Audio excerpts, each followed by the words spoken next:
sani na azan ni na unkaran mangle do na mem parte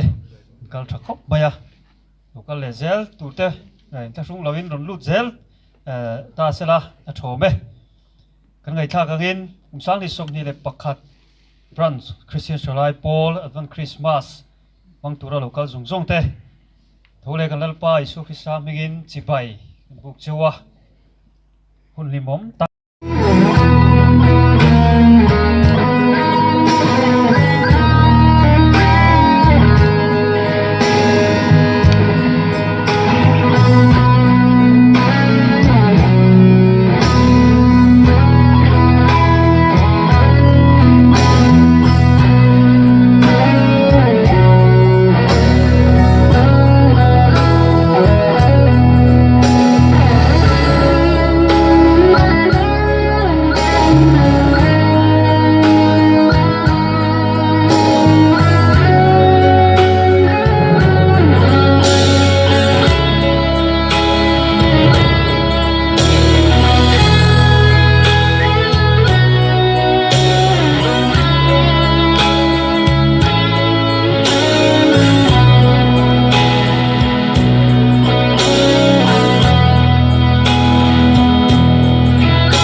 muốn bối mộ bè đã lâu lụa rừng vô trì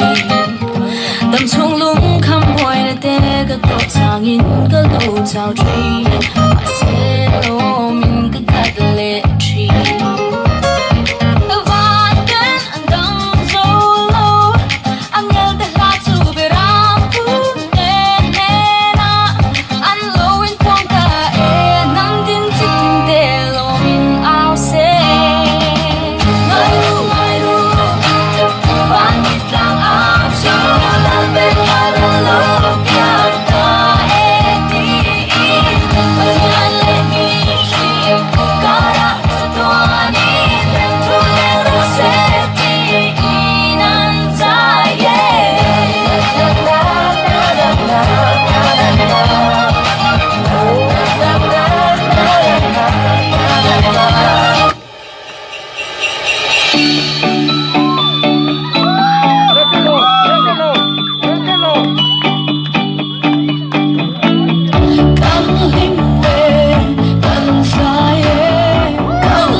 Mission na chăng na lệ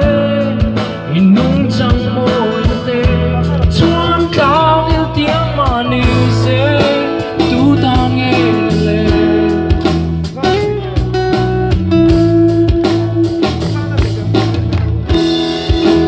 đã trong cái lù lệ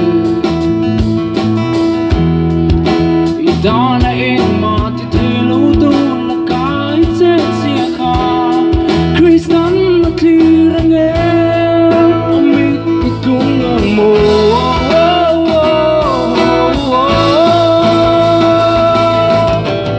ý môi lên trong như thế ta nghe lên tu vang nghe học sắc poi phal politics poi hi phalani ti hi kariro tlalian chin ne chu wangin zania thalai ro advan Christmas jan hina ron mang tu zong zong te i ei zon ne mo i nge moi ni ta soi thian lo tula